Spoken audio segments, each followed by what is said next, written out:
I'm going to turn it over to Paul just to say hello to everybody, and then we will start taking the questions in the chat on the topic of reopening first. So go ahead, Paul. Thanks, Melody. And thank you all for inviting me to join you this evening. I know there are lots of topics that we have for discussion tonight, so I'll keep my opening remarks and my hello very brief. It really is a chance for me to listen to you all and hear from you about your concerns and your ideas and your advice, and of course to respond to questions that you've got. I did want to just offer a couple of quick points, if I may, at the top of the call. The first is, of course, we're deep in the process of finalizing our fiscal year 22 budget. I know school budgets have gone out for DCPS schools, and I know we'll have a discussion about some of that. But I also want to share that we may have heard from some of you during the budget engagement forums. You may know that the mayor's budget will now be delivered to council on April 22nd. So it's been delayed because of the federal stimulus dollars that we're anticipating will come into the city. And we want to make sure that we are making a city budget that accounts for those dollars. And so if you've got additional thoughts or feedback for the budget, I'd encourage you to visit budget.dc.gov and or send your notes or comments on budget to my office or to those other colleagues in city government you're usually in touch with. So that's the first thing I just wanted to mention. The second is that as we look to that budget, I know it's not necessarily on our agenda tonight, but I'd be remiss if I didn't really talk for a bit about what our priority focus areas are, which is, of course, recovery from the pandemic. My office oversees public schooling. It also oversees workforce. So we are very focused in approaching our recovery in 3 phases. The initial response phase we're currently in, and so many of you have been strong participants in, our recovery phase, which we're kicking off in earnest over the summer, and then a longer term reimagine phase, which we'd love to continue to engage with you on. And as we think about recovery, and we've done our best to share this broadly, but as we think about recovery, the single most important aspect of recovery, I keep saying, is what we're doing right now in and out of schools every day, trying to ensure that our virtual learning is as strong as it can be, working hard, as so many of you have, to try to get schools reopened to serve more students in person. So we're hard at work on that now. Additionally, during the response phase, we've been working hard to re-engage students that are chronically absent across the city. The numbers are not high, but it's critical that we do that work.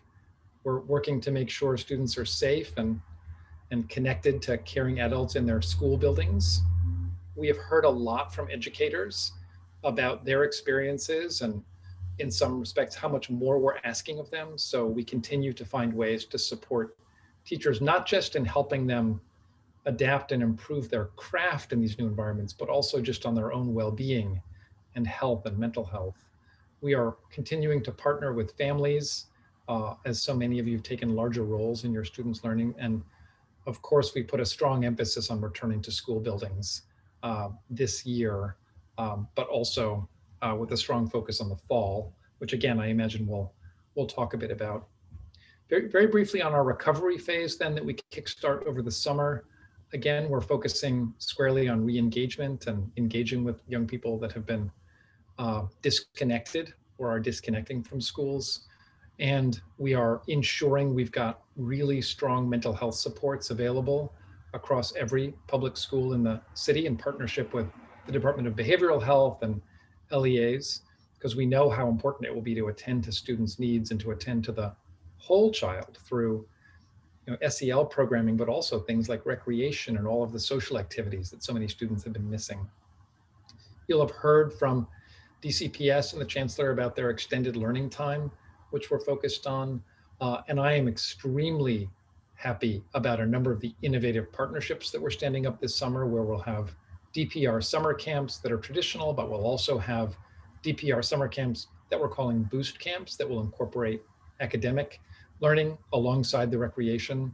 We've got a new and expanded partnership with the Summer Youth Employment Program. So many schools across the city will serve as sites where youth can come and actually do learning, get credit recovery done, engage in some coursework, and then spend the second half of their day with their work-based learning assignments, getting some employment skills.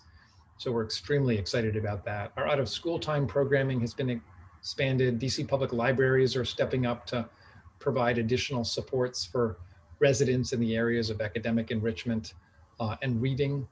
And so we are very, very excited about all of that. And then in recovery also, something that is near and dear to many folks across the city is really working hard to get students back into buildings for full-time learning in the fall. And a lot depends on our vaccination rates, a lot depends on health conditions in the city, but we're working hard to be ready to do as much in-person learning as we conceivably can. Of course, a core part of recovery is ensuring we got space in our buildings. So we will talk, as we always do, with this group about the Wilson feeder pattern projects that we've got underway to alleviate some of the space constraints. And then lastly, before I pause, I'll just share that for our Reimagine phase, we really do want to figure out what it is we've learned from this pandemic. What is it we've learned from the extraordinary act of turning the entire public school system virtual that we want to carry forward? What is it about the high school experience that has actually increased attendance a little bit? What is it about virtual learning that has served some students well? What are the ways in which the school-based planning that we've done through DCPS has lessons for us as we go forward on the important aspects of school communities weighing in on programmatic decisions? So we're looking forward to that. And as always, we'll look forward to our discussions with this group. So with that, Melody, I will pause and turn it over to the very deft moderators to engage in questions and answers. And also, I'd love to get advice, feedback, and perspectives on what we need in recovery and response as well. Thanks, Melody. Great, thank you. And also, Paul is joined by Jen Comey. She is a senior policy advisor in the DME's office, and so we're going to pin her here as well too. She'll be also answering questions, and thank you, Jen, for joining us tonight. So we'll start with talking about reopening, and I'm going to turn it over to Brian. And I have a sick child who has beckoned me to go home, so I am going to leave you all and in the capable hands of Brian, Elizabeth, and Karen, and I will watch the recording later. So have a good evening, and go ahead. Brian is going to start with a question on reopening. Thank you, Melody. Thank you, Deputy Mayor. Thank you, Jen.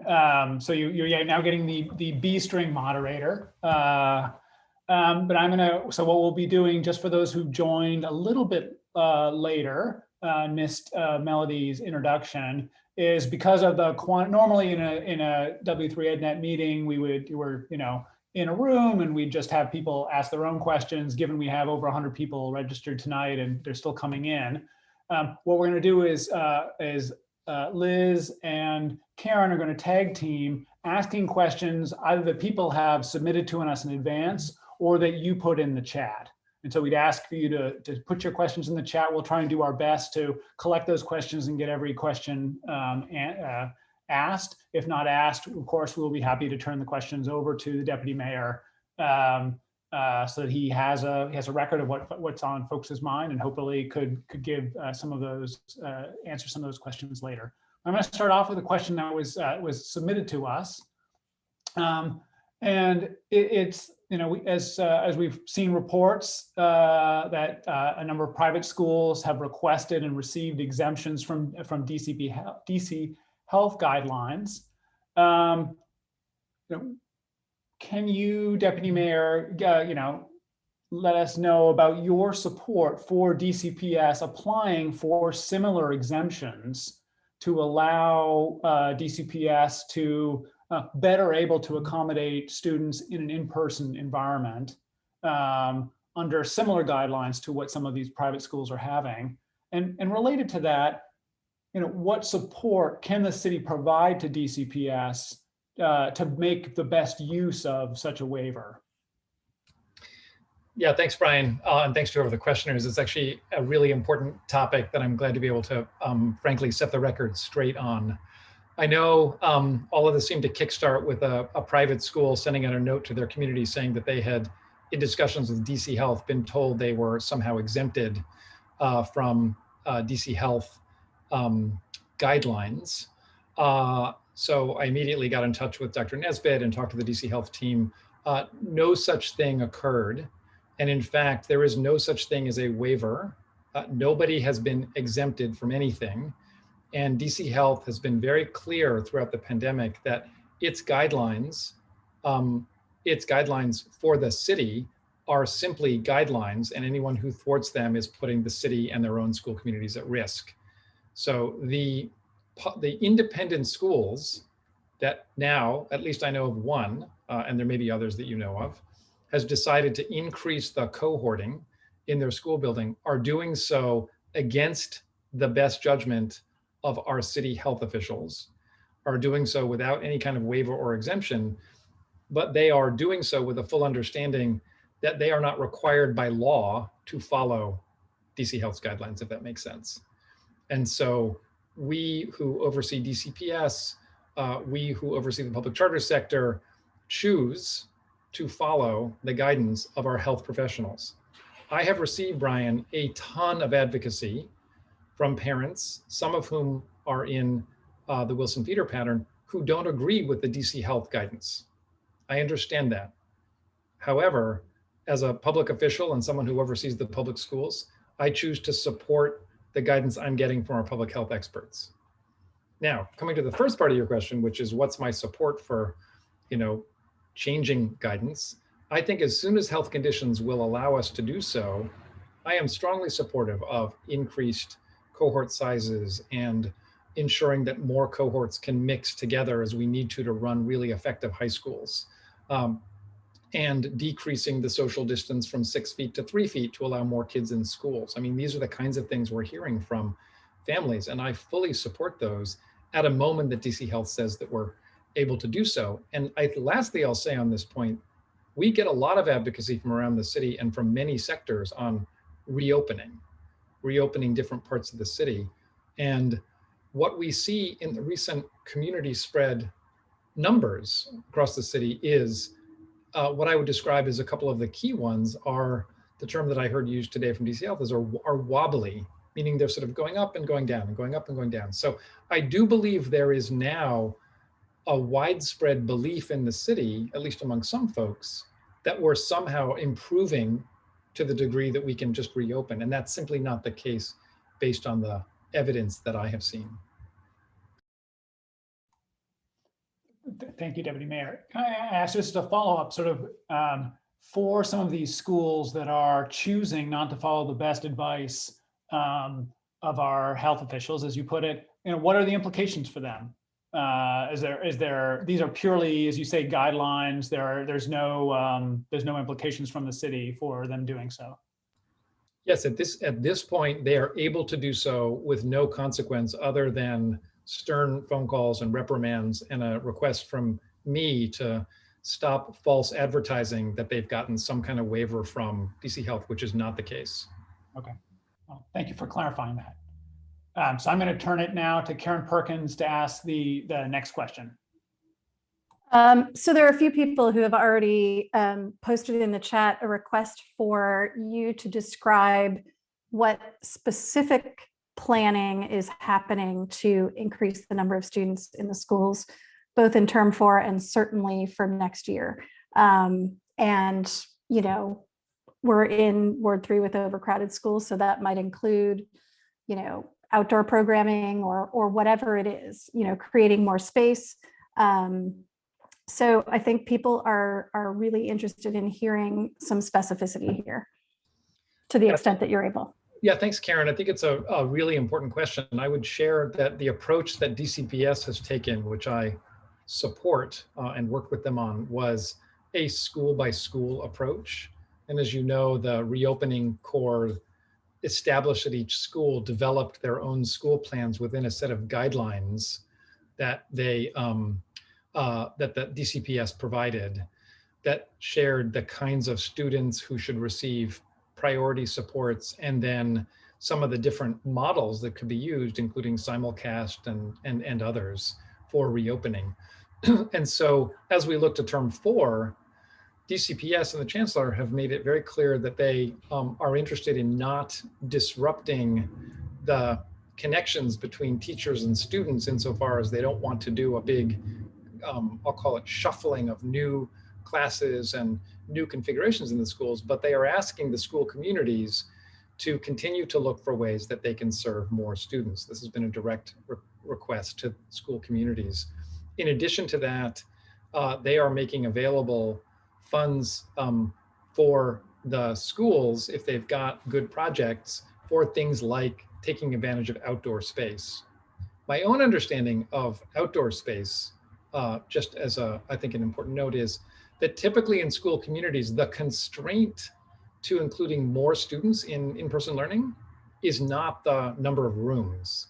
It's not the space in the building that would cause you to need to go outside to get more students in, but rather it's the people, it's the number of adults that you have available in order to provide that learning. Now, outdoor learning, the evidence suggests, as we all know, is actually, the science is very strong that it is actually safer in many instances than being indoors, particularly if you don't have the kind of HVAC improvements that DCPS has done. So that is why DCPS is encouraging students to, encouraging schools to consider in their planning, and has actually budgeted money for outdoor facilities if school communities want to do that. So the specifics live at the level of the school with the guidance from DCPS that they should be looking at ways to increase the number of students served, and also with the important caveat that as the weather gets nicer and if space is a constraint, they can certainly look to using outdoor space, and there would be some budget available to do that. Okay, so as a quick follow-up to that, I mean, space is obviously one constraint while we're still operating under the current guidelines or even any sort of restricted guidelines in terms of social distancing and things. Obviously, personnel is another constraint. You know, if a teacher can only teach 11 kids in a room, we don't have more teachers. And so I guess I wonder if you could also speak to how we might address the personnel constraint, particularly in light of, and this sort of teeters into our budget conversation, you know, some LSATs have been given to understand that stimulus funds can't be used for personnel. So, so if you could talk a little bit about the personnel angle too, in terms of how we can actually welcome more students into the school buildings in the fall, that would be helpful. Yeah, thanks, Karen. I would say a couple of things in response to that question. The first is, I completely agree that the cohort size, which was the first part of your question, is the fundamental constraint to having more students in person. So if you've got a 12-person maximum limit and you can only have 10 or 11 students, depending on your number of staff, that is the constraint. And as I shared before, you know, I've been in conversations with DC Health. They are actively looking at health conditions across the city. And as soon as they deem it safe for us to increase the cohort size, we will do so. And I think that will be the biggest, say, alleviation to the challenge for some schools, not all, but for some schools, that cohort size constraint places. Again, I know there are others. So for example, one thing I've heard often from those who run high schools is the constraint of not allowing the cohorts to mix at all becomes a second constraint. And so DC Health is actively looking at that as well as part of their ongoing view of the kind of pandemic science, if you will.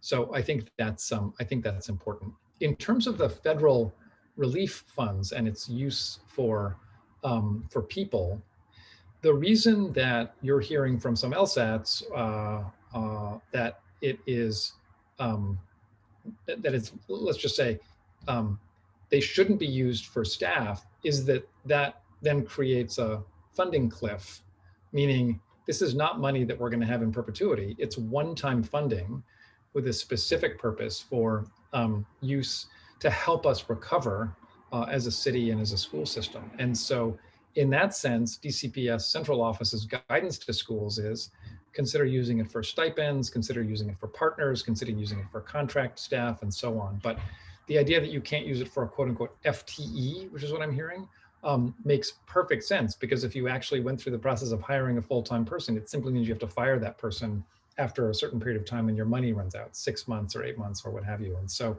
that's the constraint. It's not that you can't use it for people, it's that your DCPS is discouraging federal stimulus funding use to hire full-time employees with all of the then subsequent consequences of that. Okay, but theoretically you could use it for hiring a bunch of long-term substitutes or something. For example, you could use it Okay. to hire temporary people. You can use it to supplement your current teachers with stipends. Absolutely.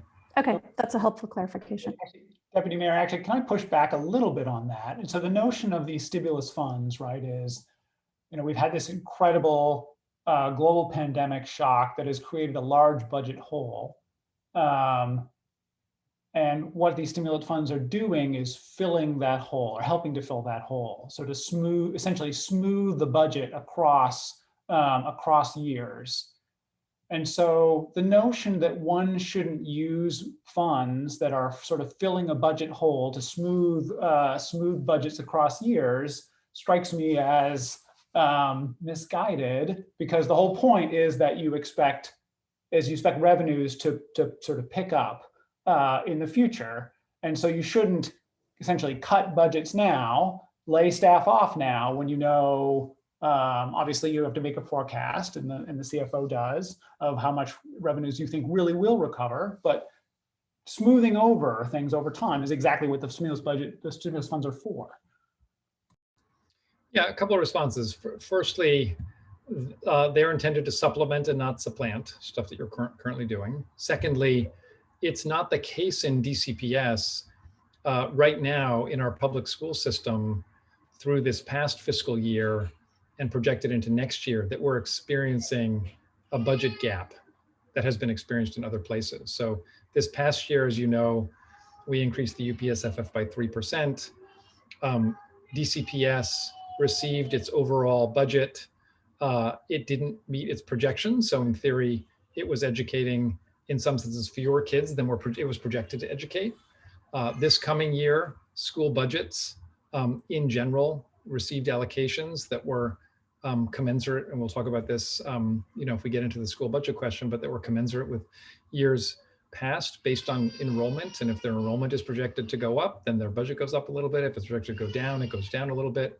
So it isn't the case, in my view of this, that the federal dollars are supposed to fill some hole that then we will have additional revenues to make up for in future years. The federal dollars are really intended, I think, for the use that the chancellor has announced will be used for, which is academic acceleration purposes, the bolstering of mental health and social and emotional supports that are required, paying for devices so that we achieve one-to-one in many of our grades. And that's I think how the money is intended to be used.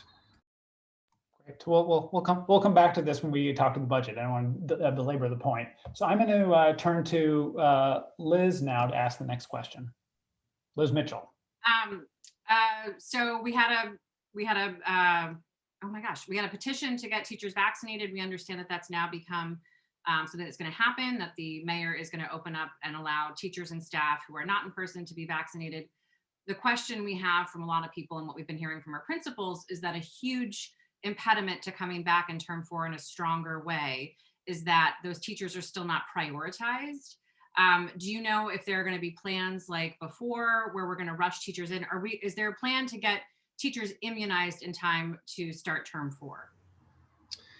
Yeah, thanks for the question. I mean, the vaccines are incredibly important. I want to start with the point that I always start with, and that is, we don't believe that it is a requirement for teachers to work in person for them to be vaccinated, and nor does the CDC, and nor does this administration. And I understand that for many teachers, that's something they want. And I know that there are school communities that advocate for this, but just to be sure that I'm starting with, I think, the position of DC Health and our administration and our public school leadership here, we don't see it as a requirement for teachers to come back, that they be vaccinated. At the same time, as I think everyone on this call will know, we were really ahead in the country in getting teachers in DCPS and public charter schools and childcare centers and independent schools, getting them first in line relatively speaking, amongst all our essential workers for those that were working in person or were planned to work in person for term 3. So I think in this instance, that a lot of credit goes to DC Health and the mayor for having the foresight to do that. And now that we've got a number of additional folks who are wanting to come back this year, and certainly we expect everyone to come back next year or thereabouts, we have prioritized all teachers. And your question is whether they're prioritized. They are, because they're ahead of many, many others in terms of essential workers and residents in the city. So they are still in a priority group. And you can go to coronavirus.dc.gov to see who's next in line and who are the following people. But they still live in that priority group. So right now, they will be eligible to sign up, and they are going to be prioritized alongside other essential workers. So my question was actually, will they be immunized by the time term 4 starts, which is a different thing?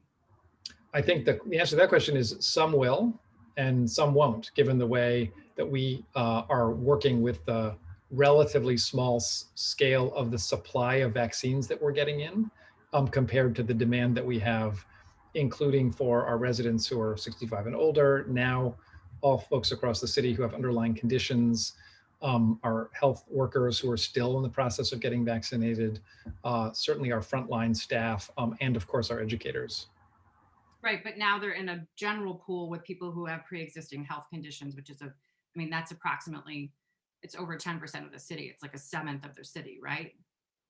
So they're having to compete for the same. The question is really, are you going to do a standalone event like you did for the teachers in term 3? And if so, will that event be taking place with enough time for them to get immunized by term 4?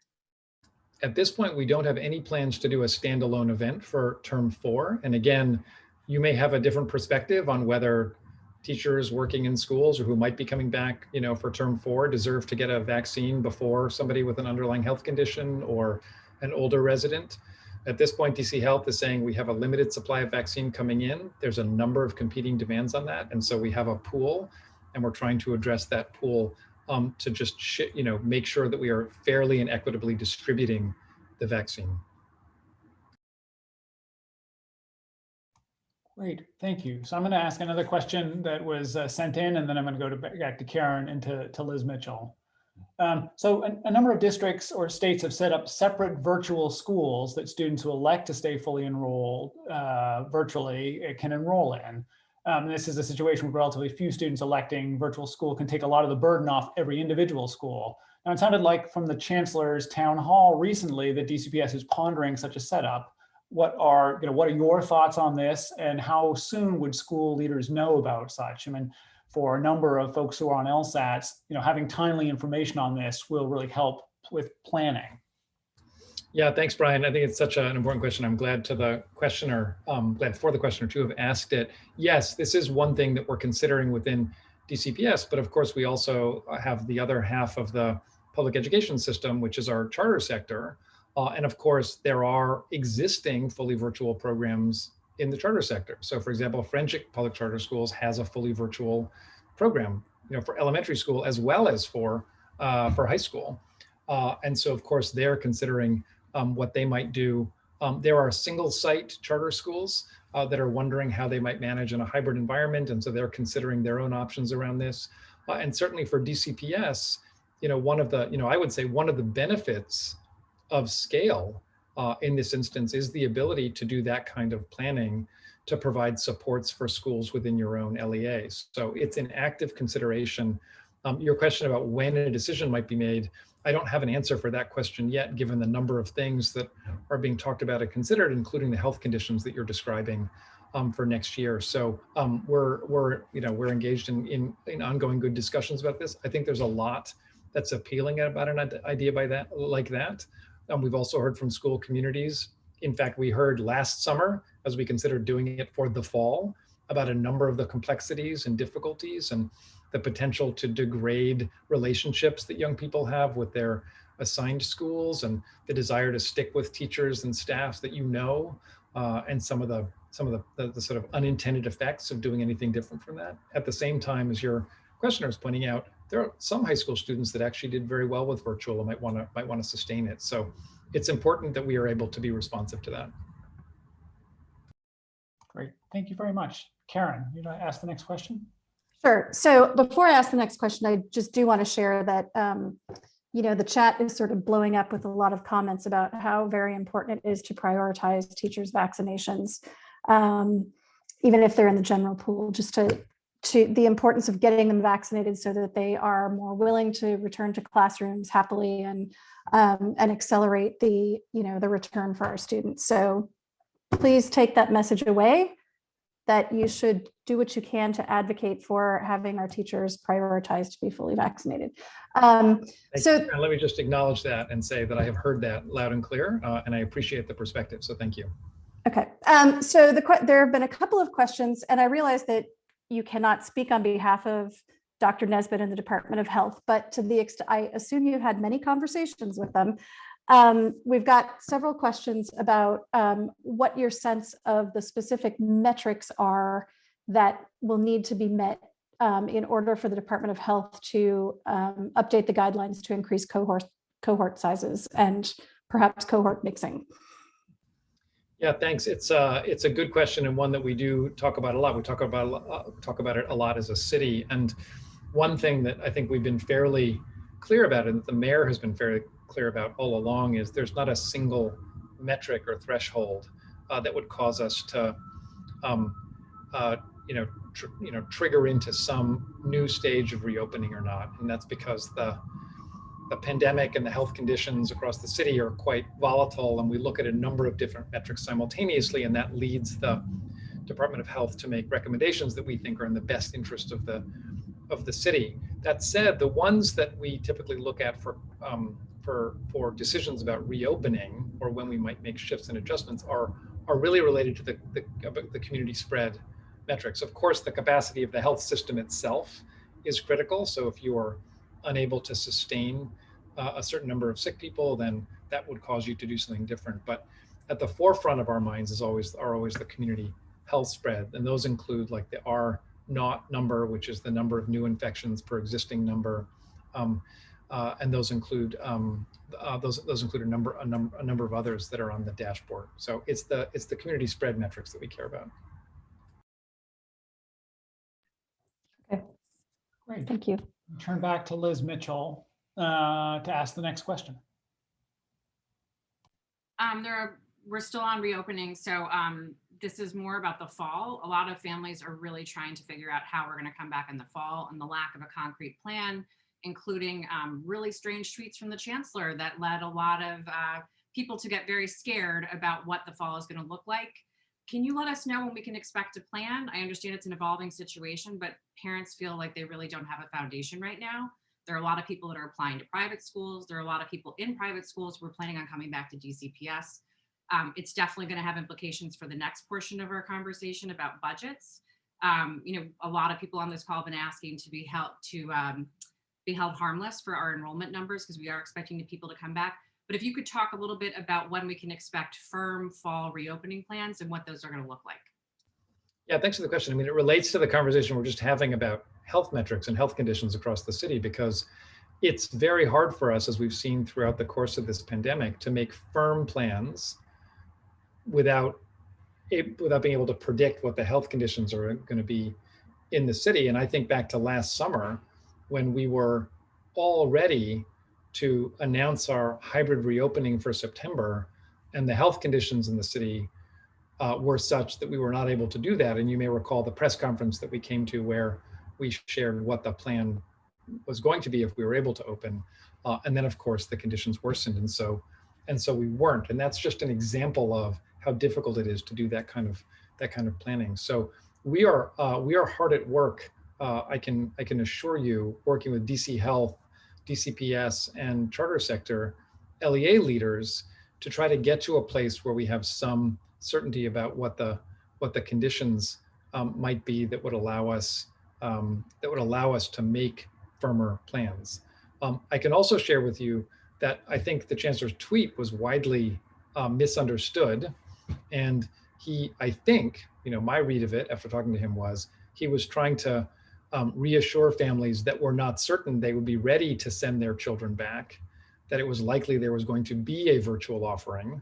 So I think he was trying to reassure rather than make some statement about what schools were going to look like. My own perspective on this is that we are very much anchored in reopening schools for as many students as we can. And the work that I do with DC Health and the work that I do with school leaders, the work that I've been doing all along, is working to try to get kids back into buildings. And I think there are lots of different ways we can accomplish that. I think we can assume that we will have more students back in buildings in the fall, assuming our health conditions remain on the track that they're on, than we certainly have right now. And so we are anchored in that, and provided we are able to do it. Sorry, it's very hard to concentrate on the discussion if we're getting trolled in the chat. So I wonder if the folks who disagree with things I'm saying can stop writing things like wrong. It would actually be helpful to me. I'll be able to concentrate more. So in any event, I would say that is the approach that we're taking. So just a little pushback. So, we're expecting that adults, for the large part, are going to be almost entirely vaccinated. We're probably going to be moving on to high school populations by that point, and you're still not really feeling like you can say we're going to be back in a very meaningful way. We're going to have most of our kids back in classrooms. Yeah, I mean, at this point, that's exactly what I'm saying. But I'm also trying to reassure you that those are the conversations we're having. Like, at what point do we believe that, given our current health conditions, our sense of vaccination rates, and the trajectory of the virus itself, are we going to be able to make those kinds of pronouncements? We don't want to be premature, but at the same time, we also want to be very fair and ensure that school communities and families have enough time to do their planning. And just another follow-up question that just came up. Can you define what virtual offering means? Because that's another question that I've seen a lot. Can you just remind me what the context of that question is? Virtual offering in what context? Have I been using the expression? Yeah, it's what the virtual offering is going to be for students that don't return in person, what that programming looks like. I assume that we have some takeaways now. We've had almost a full year on virtual. I assume that you guys have been collecting data about what those programs look like, what's been working, what hasn't been working. I assume it's going to inform curriculum going forward, what those offerings are going to look like for students that can't return to a classroom. Is it going to be centralized? Is it going to be by school? Is it going to be simulcast? A lot of options. Yeah, those are a lot of very, very good questions. And again, it gets to this point about, I understand that folks and parents want certainty for September. At this point in our work, we can't yet say we have a specific plan for all those things for September. And what I would say is that if there is a virtual offering at DCPS, and if there's a virtual offering across virtual offerings across the charter sector, they will be based on the best practices that we've learned. Some schools, for example, have had tremendous success with simulcast, and some schools haven't. And we certainly have adapted much of our curriculum for, I think, good work online.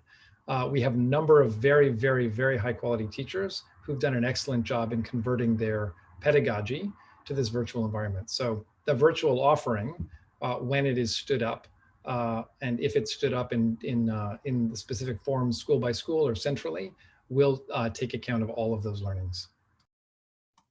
Great. So for those of you who have joined us a little on the later side, I want just to reiterate what we're doing is, given the quantity of folks, Karen and Liz and I are working off questions that have been sent in or that people are putting in the chat. We're trying to look across those questions and extract from a number of good questions that folks are putting in there. We're going to stay on this topic of reopening a little bit longer. The deputy mayor has very graciously agreed to stay with us until 8:30, where he has a very hard stop. So we're going to make sure he gets back to his family, as I'm sure all of us would like to go back to our families at that time. And so then we'll move on to budget and then overcrowding and then any other questions.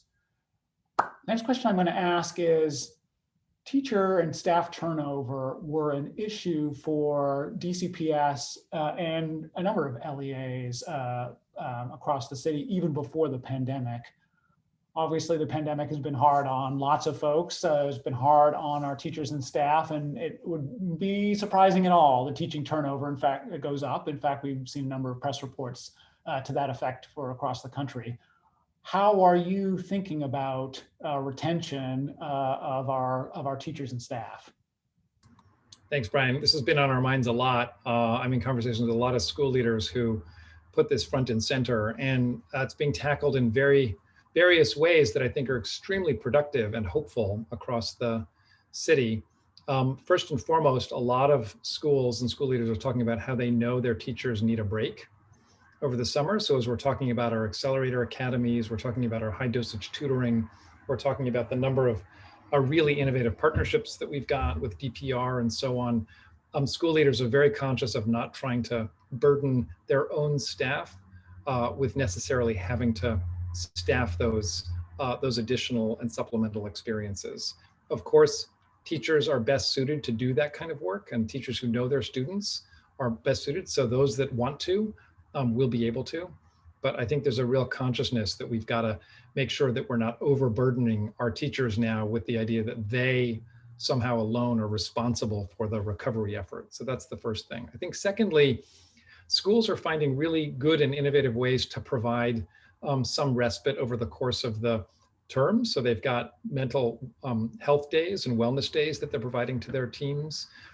Some schools, in fact, many schools have partnered with some providers that typically do SEL work with their young people to actually provide that same set of activities and work around social and emotional well-being with their teachers who are benefiting from that.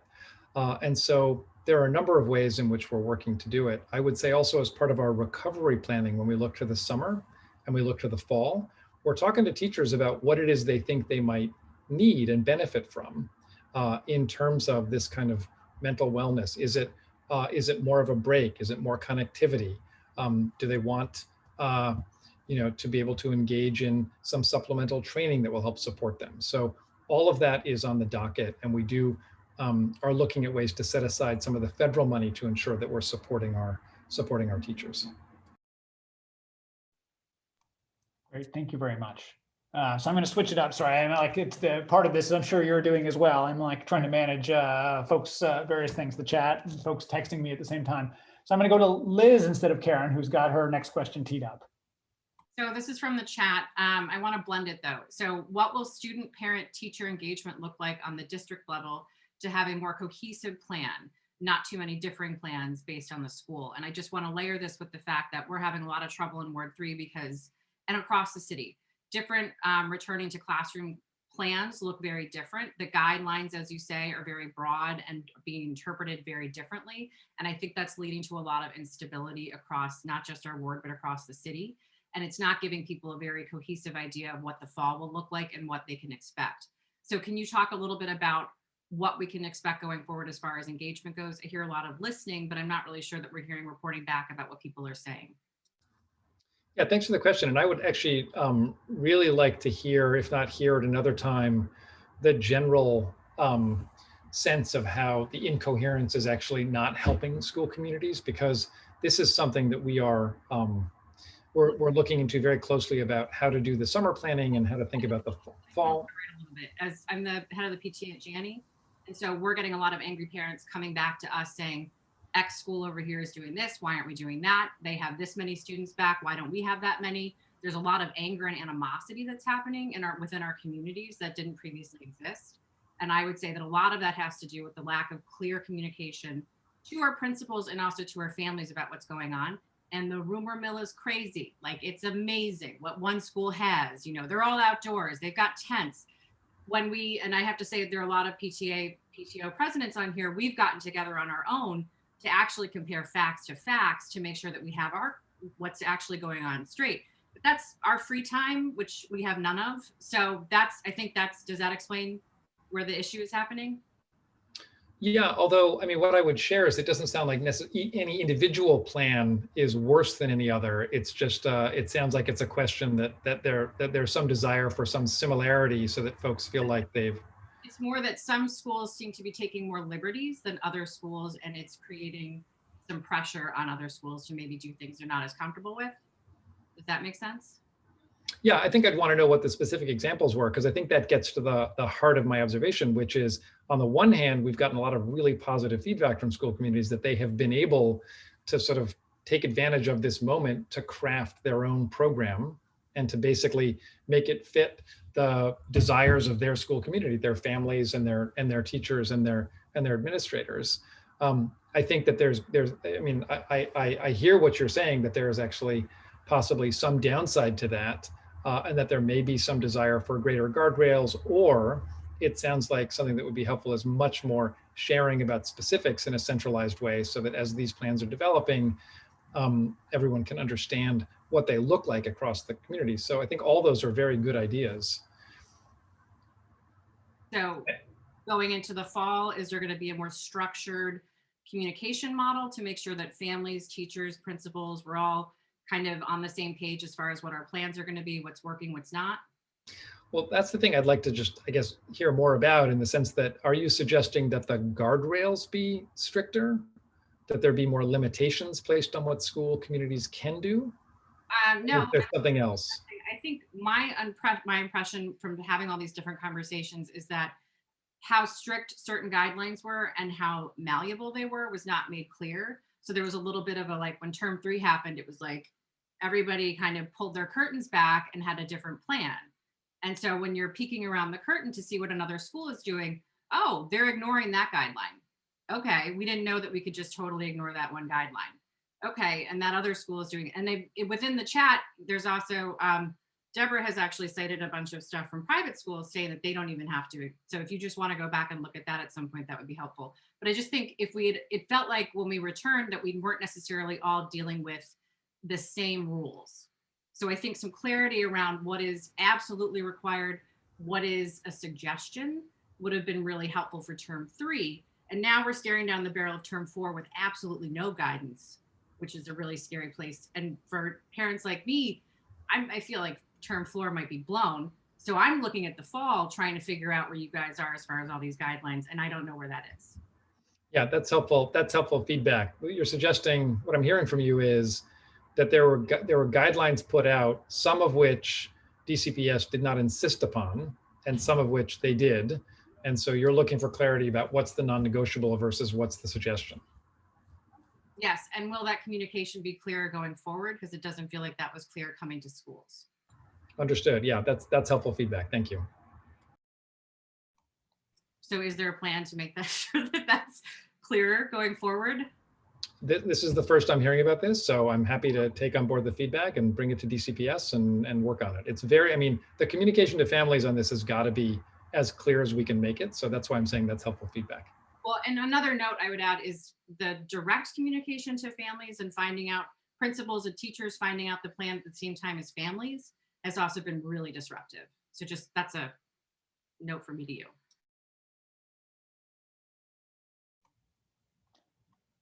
So, Deputy Mayor, as you noted, for some students, virtual learning has been quite successful, but for quite a number of families and students, it's been less than ideal, and it's been particularly a struggle for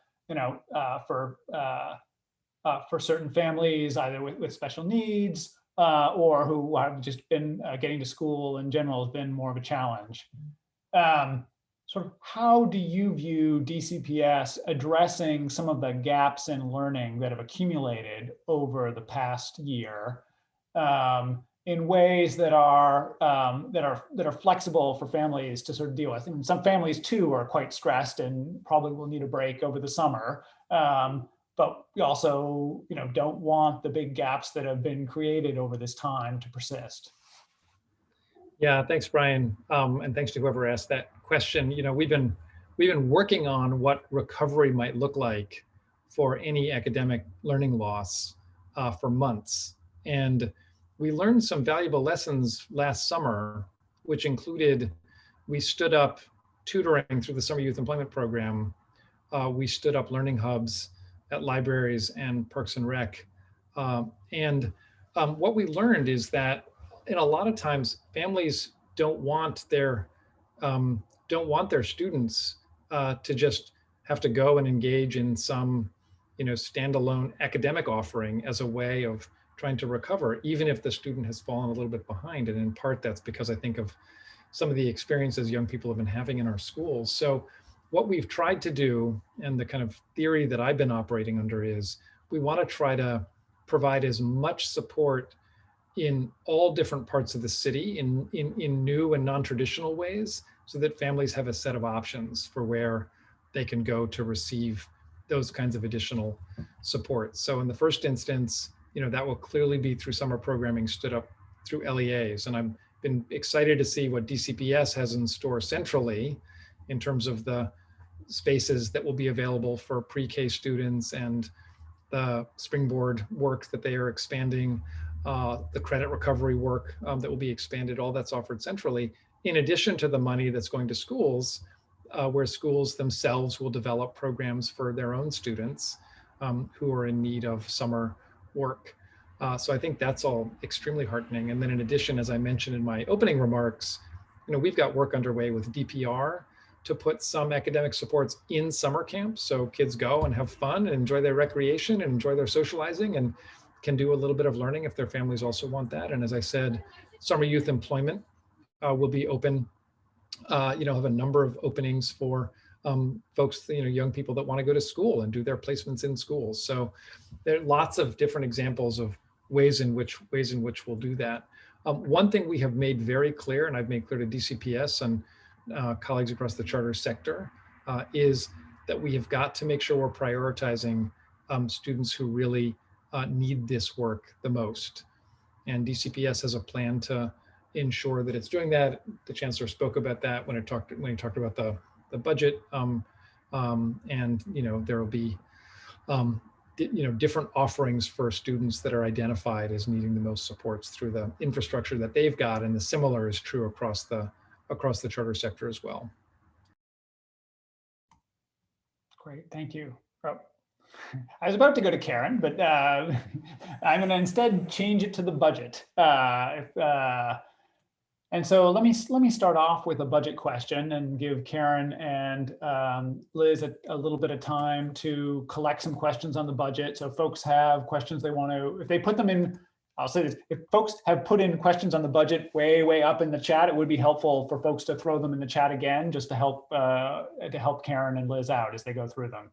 And so the question I'm going to ask is, we had a lot of talk within DCPS over the past few years about the comprehensive staffing model and about possible changes to the comprehensive staffing model. Now, obviously, this year has not been an ideal time to focus on big projects like changing the budget model. But looking forward, if you could share with us any sense of what the timing of an update to that budget model might be. In particular, this question came from someone at Lafayette, noted that a number of our schools are over the threshold for comprehensive staffing, and that it makes for particularly large schools, it makes specials and related services very challenging to staff to schedule adequately, given some of the constraints with the comprehensive staffing model in large schools.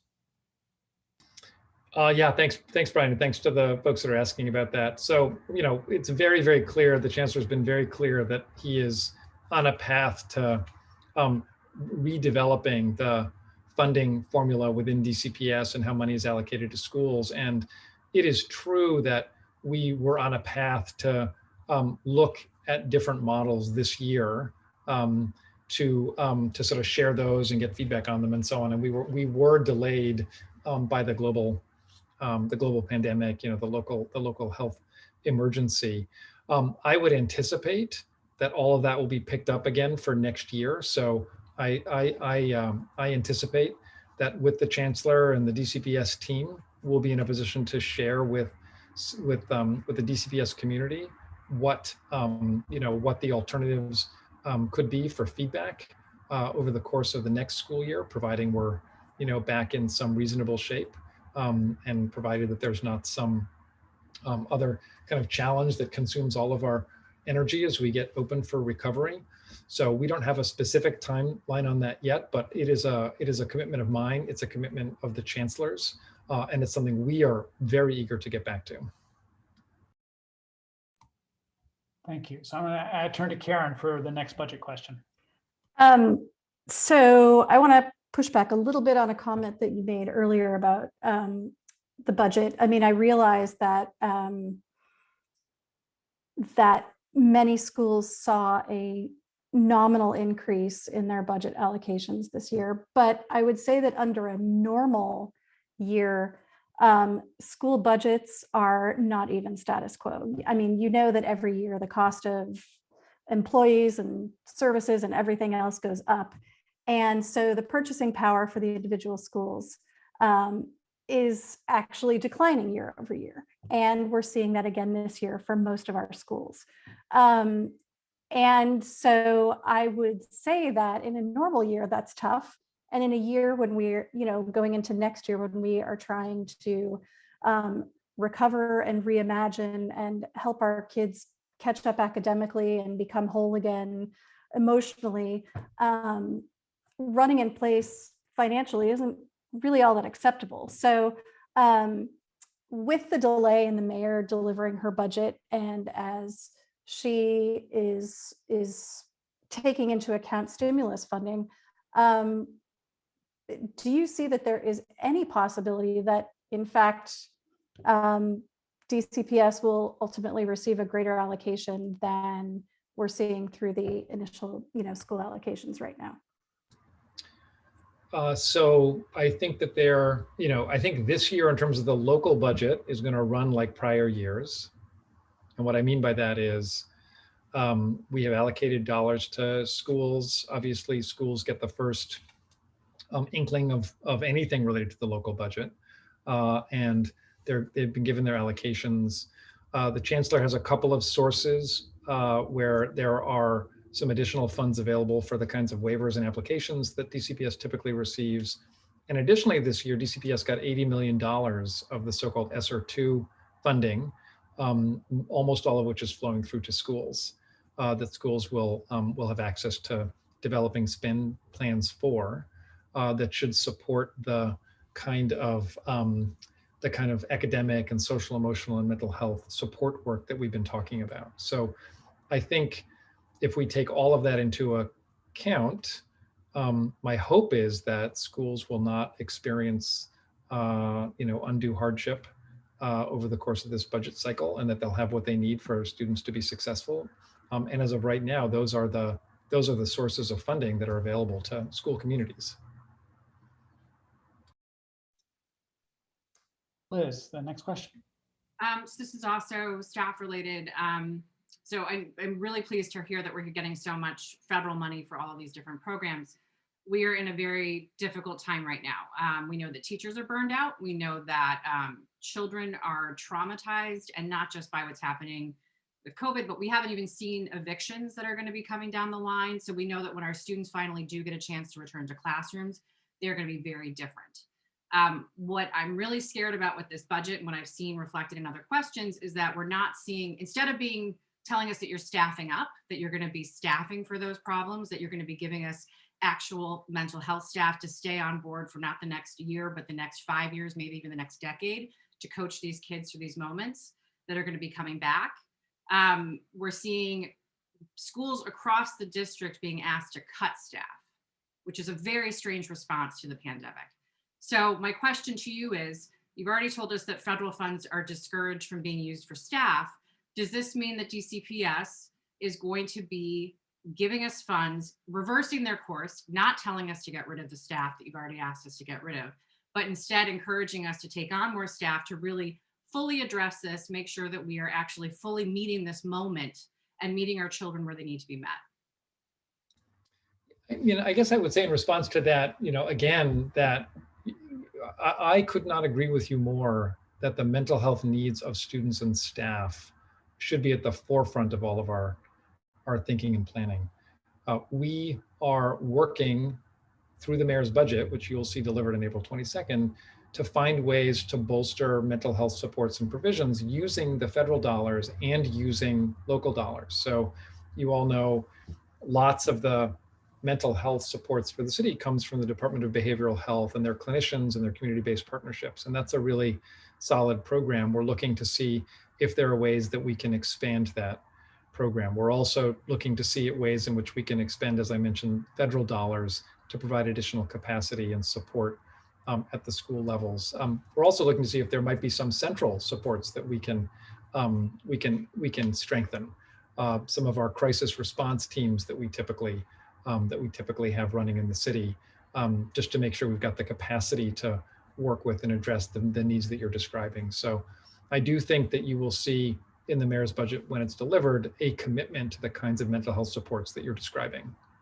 So will that also be social workers in every school to be dealing with all the fallout from COVID, the unemployment, the homelessness that we're going to be likely to see starting probably late spring into the summer? And does that also start to, I mean, we're going to be needing staff just to recover. I don't like the term learning loss, but to really dig out of this regression and really, I mean, we're looking at an entire year where we haven't been able to diagnose children with learning disabilities or thinking differently, right? I have a kindergartner, and I don't think that's being done. And that's not something that I think we're going to be easily be able to recover from in the next year. So my question is, are there going to be additional staff? One, to take the burden off of teachers who are already burned out. Two, you're talking about doing programs all summer. Who's staffing those? Are you making those hires right now? What does that look like? And three, mental health supports, absolutely. I'm asking those questions in other rooms and I'm not getting good answers about them, but also social workers. I mean, we need more supports at all of our schools. This is where you're going to be identifying problems that affect the entire community. Can you talk a little bit about what that looks like for the fall? Yeah, so I mean, again, what I would share with you is that within the context of the mayor's budget development, which we're doing right now, and in the context of the federal dollars, we are looking at ways that we can strengthen mental health supports in the ways that you're describing. And Right. so we look forward, to sharing that with you when we've got the mayor's budget fully developed. So as far as the schools that have been asked to reduce staff, teaching staff, are they going to be getting that staff back? I mean, the DCPS budget process is right now continuing according to the way it typically does. And I know that there are waiver applications going in and DCPS is responding to those. And in addition to that, there will be some federal money made available for the kinds of supplemental supports that you're describing that schools will be able to figure out how to spend. Are you at all talking about the budget process? Because this really also feels like it's a process that benefits schools that have LSATs, that have very articulated groups of parent organizations that are able to spend hours with the budget to figure out where they can get these funds. Are you examining at all changing that approach instead of making schools compete, apply for waivers, and do all of this work to get what their basic necessities are? I mean, they give you a list of what they need, and instead they have to negotiate and spend all this time doing that. Is there any talk about maybe changing that budget process so it's a little bit more equitable? Every year, I know we go through a process with DCPS where we look at the school budget process and the work with the LSATs, and we look to ways to try to improve that. So we'll do the same this year. And if there are concrete suggestions about how to make that better, or as you're suggesting, more equitable, I would certainly be open to hearing those.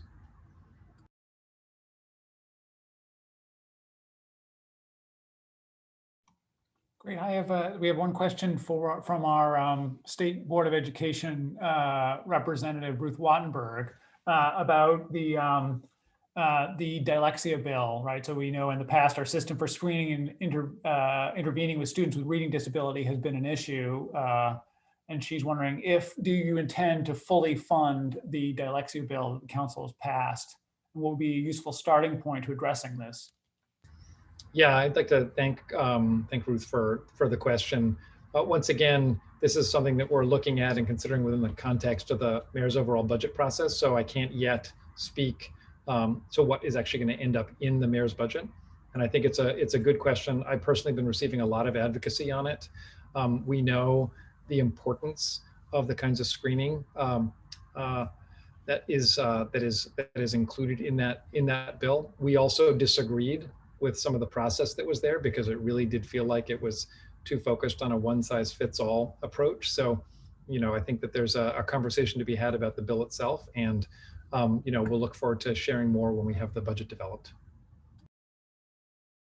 Great, thank you. Karen, I'm going to ask the next question. Sure. So Matt Fruman, who's on our call tonight, has done a lot of thinking over the years about DCPS funding and how to make the funding more equitable vis-a-vis the charter sector.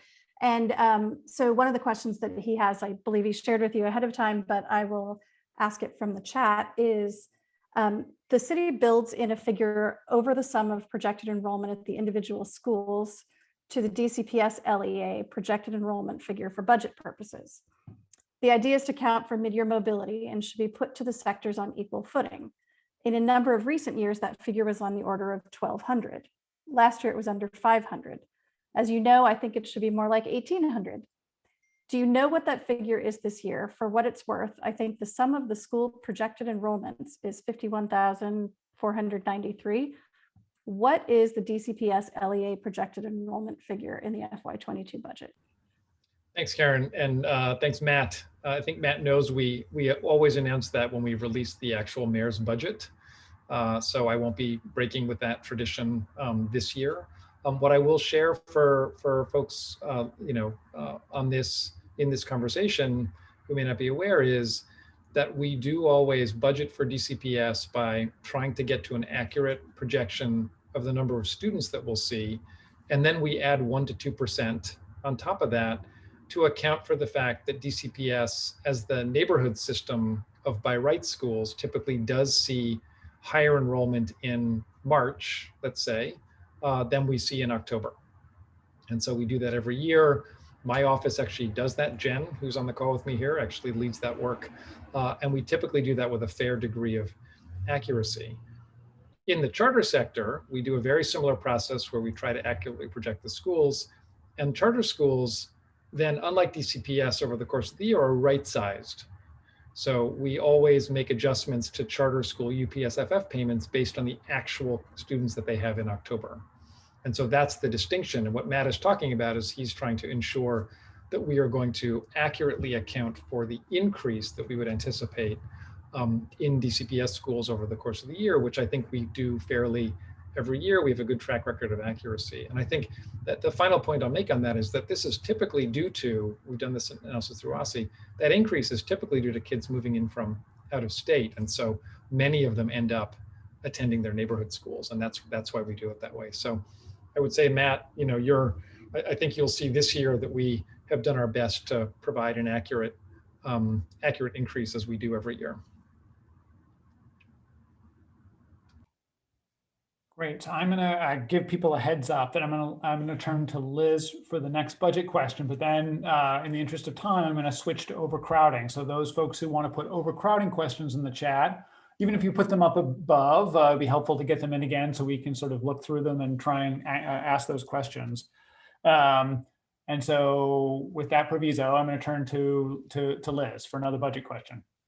So I do want to point out in the chat, there's a very good question from Lafayette right now. So if you can make sure that you address that question specifically, maybe after. And I would just want to make sure that we're going to keep track of all these questions and then we'll forward them later to make sure they all get answered. My question actually has to do with facilities. So going into COVID, there was a backlog. I've heard 1,000 items long about facilities that needed to be fixed.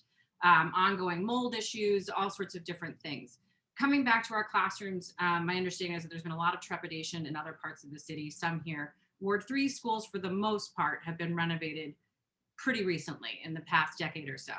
So outside of our ward, schools like Patterson, Langley, there have been significant problems at these schools. What is going on to schools where they have this huge backlog of repairs that need to be made? Is there a plan to address them over the summer? How do we bring all of these decrepit buildings up to code, not only just to meet the COVID moment, but going forward so that we're in a better position, so that we're not in this situation again, where we're caught flat-footed without having adequate HVACs, hot water, running water for, there were schools that didn't have hot water, so they can't adequately wash their hands. That was another issue that came up when we were reopening. So can you address that a bit? Yeah, Liz, thanks for the question. I think I would start by saying, I think on balance, we have an enormous amount to be proud of in DC with our public school facilities. We have done an extraordinary job of our renovations. We've got a bunch of modernized buildings that are really the envy of a lot of folks around the country, people who come and visit. And last year, the mayor included $1.5 billion over the course of the capital plan to do renovations, modernizations, and the kinds of fixes that you are describing. So I understand completely that our buildings are all not perfect and that there are some, in some instances, significant challenges that remain for us to address. And the way we look at that is we follow the legislative requirements of the PACE Act in terms of our modernizations. We sometimes do special projects to solve special problems. And then we've got a whole slew of small cap projects and other fixes that are required that are reviewed in priority order, are ranked and rated by DCPS and DGS. And we look to see how many of them we're able to accomplish. And there's often a summer blitz that is done to do that kind of repair work. So we attend very, very carefully to what you're describing. We look at tickets that are put in by schools. DCPS, as I said, has a very careful way of analyzing these things. And we take all of that into account in the capital budgeting process. So, we will do the same thing again this year. So, but as far as, here we are in COVID, the chancellor promised us soap back in March. What good is soap if you don't have hot water to wash your hands? Not every school has functional bathrooms everywhere. It just feels like there should be a renewed priority on this. Is there any sort of expediency happening? Is there any sort of inventory? Are we doing site checks? I mean, I know that you have been, but there's a backlog that's pretty significant. I mean, Patterson had, I believe, their atrium collapsed in on itself. And Lafayette said they have a terrible mold problem and they have bathrooms that they can't be, not Lafayette, sorry. Langley Elementary School, which also services a number of special needs children, has a rodent issue, and they also have bathrooms that they can't use. So, I mean, what's being done to remedy these sort of situations that were not ticketed, so to speak? Yeah, well, there was such an extraordinary amount of work and energy put into readying our buildings for reopening. I participated personally in all of the weekly meetings with extensive checklists and long lists of work that had to be done. And I was extremely impressed with our colleagues at DGS and the contractors that they employed in actually getting all this work done quickly to make sure our buildings were ready. And on an ongoing basis, we are certainly ensuring that our buildings remain safe and that we're meeting the safety protocols. We've got lots of people watching us, and we are taking care of these issues as they come up with alacrity. So that's what I would say. We're paying very careful attention to our buildings. Yeah, but I would push back a little bit because it felt like there wasn't much transparency, and it also kind of felt like there was more of like a pop quiz. Like reopening was happening in a week, and that's when we were able to go do our walkthroughs. So I guess my question is there going to be some sort of time and space built in so that these school communities who are really thinking about coming back in a very meaningful way in the fall will really have an open house or something to make sure that their schools are up to code? And then if so, will there be enough time to then remedy any defects that are reflected back to you? Is there an ongoing process to really hear back from communities about their facilities? Because that's not what I'm hearing from other parts of the city. Yeah, I hear that you're saying that, Liz, and I believe that you were hearing that in certain places. I am hearing lots of the alternative view, which is people are really satisfied with the amount of work that was done. Kids are coming in, families are saying they're pleased with the look and feel of their schools and the safety, precautions that DCPS has taken and put in place. Also, in terms of transparency, we put these checklists up on the website for every single school to indicate, what was ready and what wasn't ready, and we sort of tracked it openly. So I assume that folks had a chance to see that, and I anticipate that we will continue to keep up that level of transparency. If there are ideas about new ways that DCPS should engage school communities in walkthroughs, we'd be open to hearing about what those might be. I know that we were working under conditions of some speed, which included how we were getting our colleagues and families comfortable with the ability to go back into schools, and we were developing our plans. So I do hear that, and I understand that things felt quick, and I anticipate that things will not feel that rushed as we approach the fall. So I think we'd be open to ideas about how we can help families feel comfortable with what's happening in their schools and school buildings. I think starting that now and really building in reasonable expectations. I mean, I know Councilmember Che didn't even have enough time to go visit all the schools, and that's something she does at the beginning of every school year. She visits all of our Ward 3 schools to do just a how are you doing moment, and she didn't have that time to even do that with our schools at this moment. So that felt like a big oversight. And that's just Ward 3, where we have modernized schools for the most part. So I can only imagine how challenging it is for other council members in other wards. So that would be a note, just to get going on that earlier, maybe before July. Thank you. I'm going to switch topics a little bit. I realize we have only 10 minutes left, and we really do want to get the deputy mayor out on time. So we'll switch topics to overcrowding. We have a phone ringing over here, which we'll just ignore. So I have a question from Tricia Duncan, first regarding this community working group. For those not on the call, is a community working group looking at properties at Foxhall and MacArthur Boulevard, which is the old Georgetown Day School lower school. And the Foxhall location is where the Hardy Rec Center is. Thank you for having these sites to address overcrowding. However, one of the messages at this community working group is that the old Hardy building, so the DCPS school building that's there, that's currently leased by the lab school, is off the table and cannot be part of the discussions for a new Foxhall site. Question is, has DCPS extended the lease with the lab school that is up in 2023? And I'll add to that, if not, will the city make sure to notify folks and provide sort of a due process to evaluate an extension of that lease?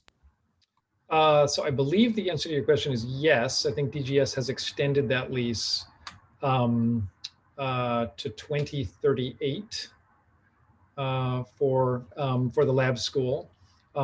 I also want to share, I think this administration has been clear about our perspective on the lab school occupancy of the old Hardy building and our perspective on the unsuitability of that building, which is quite small and historic, and our enthusiasm for the building of a new school facility that would be much larger, that would accommodate the needs of, we think, the lower part of the feeder pattern much better. And so that has been our kind of announced plan since the capital budget last year.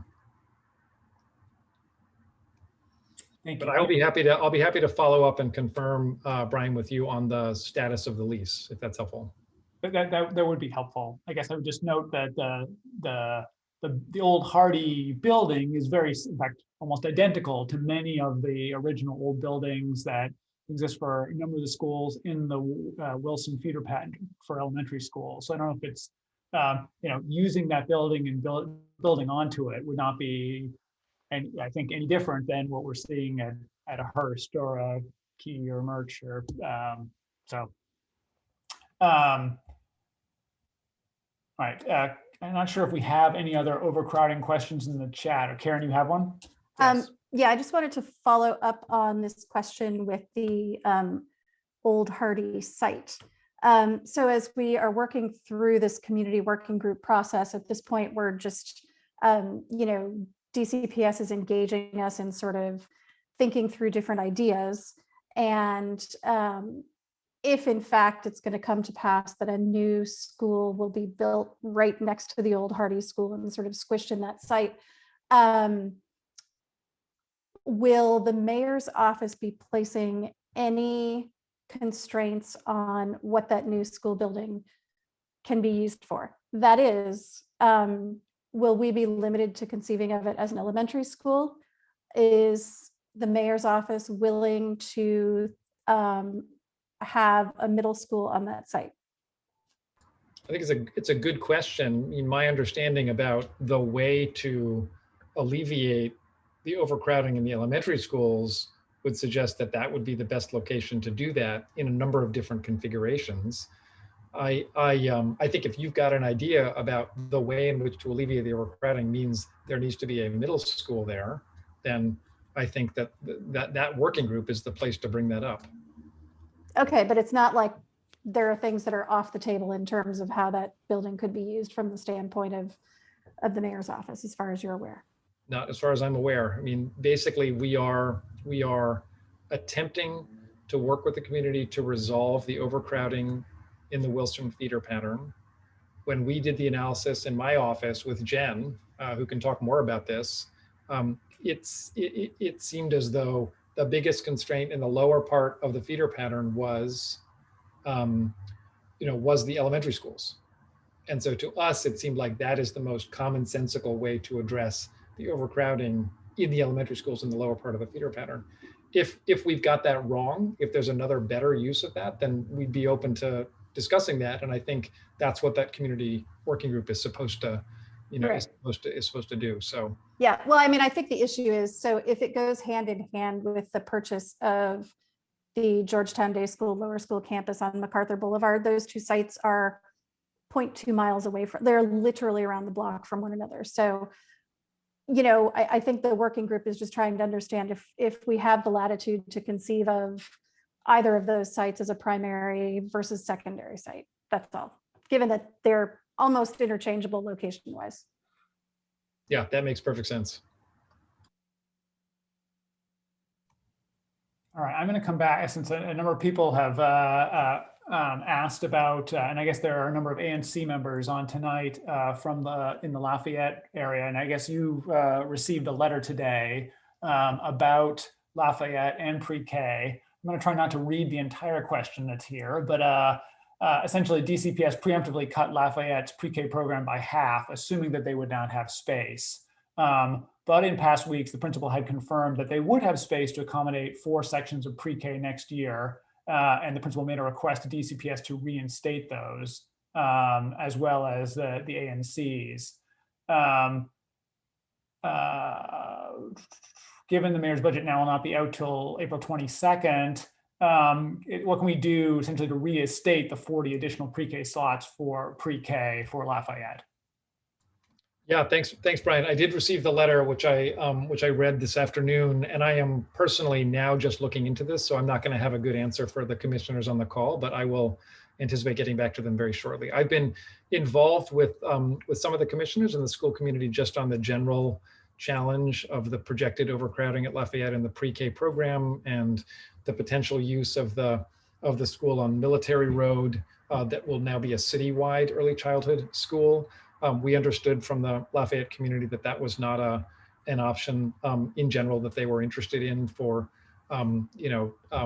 preferential access for lots of reasons. And so we listened to that. Now I understand there's a new challenge, which is that it seems like there's more space in the building. So I'm just working to understand with DCPS what the exact circumstances of that are. Great, thank you. So let me ask one more question, because I think or maybe two, if another one comes up in time. This community working group is looking at the Foxhall and MacArthur Boulevard sites, and mostly is focused around as you noted, elementary school problems within the Hardy feeder pattern, as well as what we can do about relieving either Wilson or Deal, probably not both. As you know, and in fact, we were just talking about Lafayette, right? There are significant overcrowding problems at the elementary schools in the Deal feeder pattern, as well as at Deal itself. And what is the city thinking about as a way to deal with those overcrowding issues? Because they would essentially they're not going to be really addressed by this particular community working group. Yeah, thanks, Brian. We are, we have talked about, I've talked to this group before about the various options available in the kind of solution set, some of which are capital in nature on those locations. In some instances, you're kind of running out of space to do that. We continue to look for additional facilities, as we've done in these 2 instances, and we continue to do so, kind of further north as well. And so I think I'm extremely happy that we're able to have the discussion we're having this evening about the 2 opportunities to basically expand the number of spaces that we've got within the Wilson feeder pattern. And we know that the work is not done. In other words, nobody thinks that that these two facilities are actually going to solve the totality of the challenge. And so we continue looking in ways, many of which you've guided us on, at other options, and look forward to working with you on those.